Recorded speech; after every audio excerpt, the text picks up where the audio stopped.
Hey guys, welcome back. My name is Scott and this is another My Bourbon Journey review.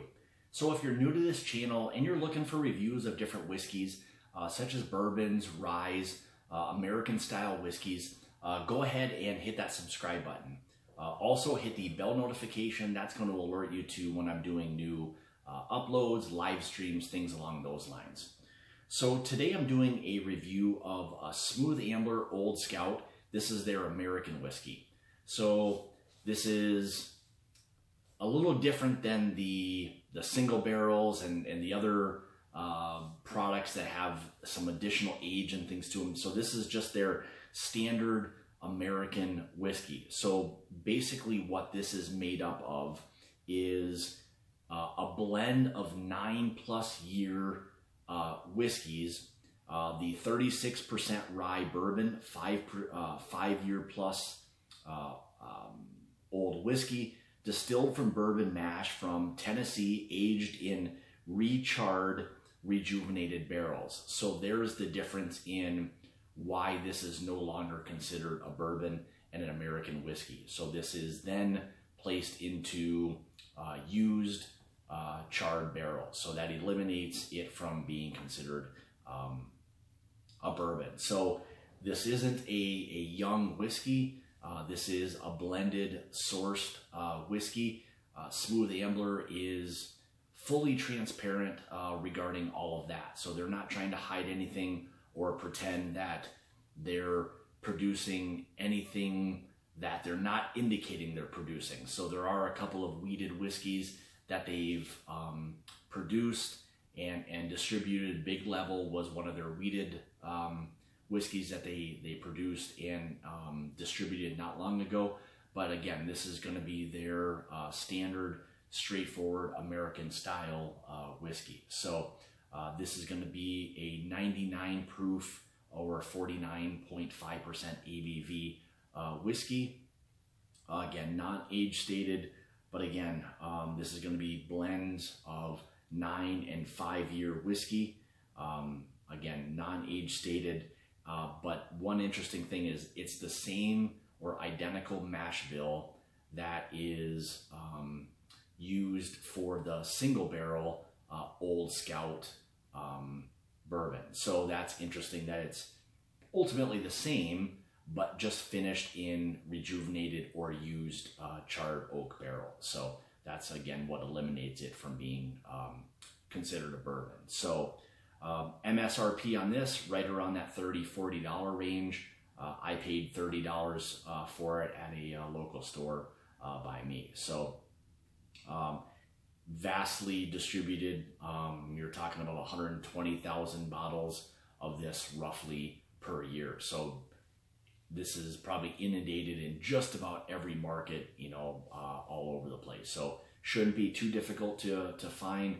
So once we go through the review, if it's something that you feel like you want to pick up, then you know, go ahead and do so. So why don't we? And this is one other thing I wanted to mention. It is non-chill filtered. So in the day and age of chill filtering or non-chill filtering, this is non-chill filtered. So you're being left with a few more of the oils, the fatty oils, things left behind it. So for a lot of people, that's a big deal because it can kind of impart some extra flavor, allow it to maybe coat the palate a little bit easier by eliminating it. So and just to kind of give you an idea of when I say non-chill filtered versus chill filtering, by chill filtering, you're eliminating the fatty oils that are in there, which can cause this to be a cloudy product once it gets to extremely cold conditions. It will kind of cloud up because they start to solidify, creating it to be kind of cloudy. So the non-chill filtered part of it would still technically allow that to happen once this kind of reaches a certain level in terms of how cold it got. It can get a little cloudy on you. So that's the difference between chill filtering and non-chill filtering. So why don't we go ahead and we'll get into the review. So like I try to do with all of my reviews is we'll go through the appearance, we'll go through the nosing, the taste, palate, finish, and then any other kind of general information that may apply. So, all right. So as you can see, you know, fairly light. So with it being a standard mash bill that they use for the single barrel, the difference again here is that you've got some aged whiskey, however, being finished in used or reclaimed, you know, barrels. So that's going to prevent it from picking up a ton of, you know, color. So, all right, let's get into the nose here.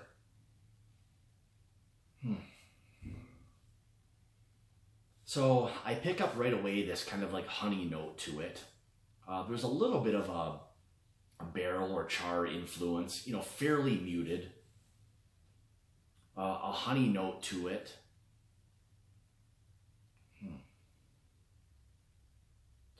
Definitely this kind of like nuttiness, caramel type of influence. There's something there also.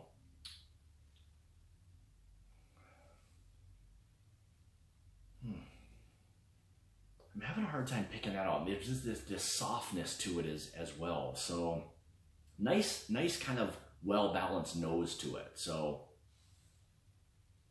all right, let's get into the taste. Cheers.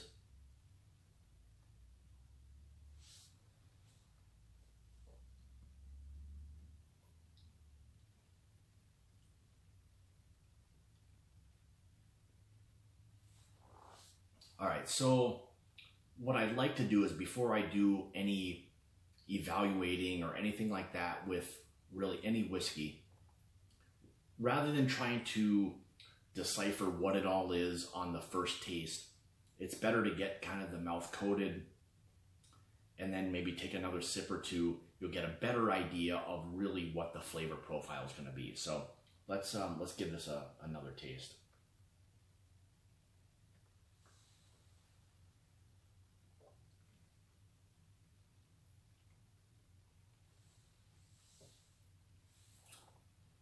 Yeah, so for me right away, you get this kind of nuttiness, this like oak forward type of profile. It's a kind of a sweet, nutty type of flavor with kind of a little bit of like a honey note type of influence to it. That nuttiness really wants to kind of come through. It's a high rye, so we're talking about 36% rye, so that's a higher rye in today's kind of day and age. You do pick up that kind of barrel influence. That allspice is definitely there. I mean, to me, I think it's a really easy sipping 99 proof whiskey. It would be great, I think, in cocktails. Super easy right now to just sip on this. Good flavor. Finish wise, you're probably on that medium side. But yeah, really nice, kind of just easy sipping, you know, whiskey. I mean, it's basically a bourbon, you know, that's just finished in, you know, a used or reclaimed, you know, charred oak barrel. So, you know, again, that's what's eliminating it from being bourbon. So.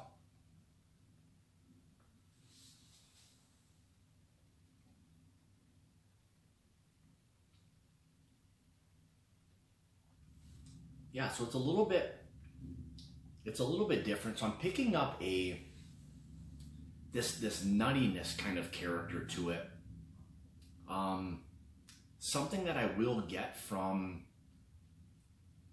some of the Tennessee type of whiskeys, this bit of like a nuttiness, not a Jack Daniels type of banana note, anything like that, but this sweet kind of nutty, you know, note to it. So it is, again, a blend of different whiskeys that you've got probably some MGP along with some of the Tennessee whiskey companies. So it's an interesting blend, but really nice, easy, straightforward, you know, sipping whiskey. I mean, there's literally nothing that I can say that's bad. This is just a nice, straightforward, easy drinking, whiskey. I think it would be, again, fantastic in cocktails. There's enough of a proof there, a good flavor to it, sweet, a little bit of spice to it. So yeah, I mean, it's a, what can I say? It's a nice, just straightforward American whiskey. So, I would recommend, if you can find it in your area, pick it up, for 30 bucks. You can't go wrong. And if it's something you don't enjoy sipping on, use it for cocktails. Again, I think it would do a fantastic job with cocktails. So, anyway, I guess with that being said, so leave me some comments, give me a thumbs up. I'm always interested to know, whether or not this is something that you've had, your thoughts on that. Leave me comments again below. I'll have links in the description below regarding Smooth Ambler itself, maybe where you can find this. I'll also have links to, if you want to help contribute to the channel, feel free. With my Patreon, I'm trying to kind of ramp that up a little bit. So I'm hoping to have some more tiers and stuff to, give back to you guys as the viewers for, supporting me and what I do with the channel. So again, thumbs up, subscribe, links in the description below. So check that stuff out. And like I always say, it's about the journey and not the destination. Cheers.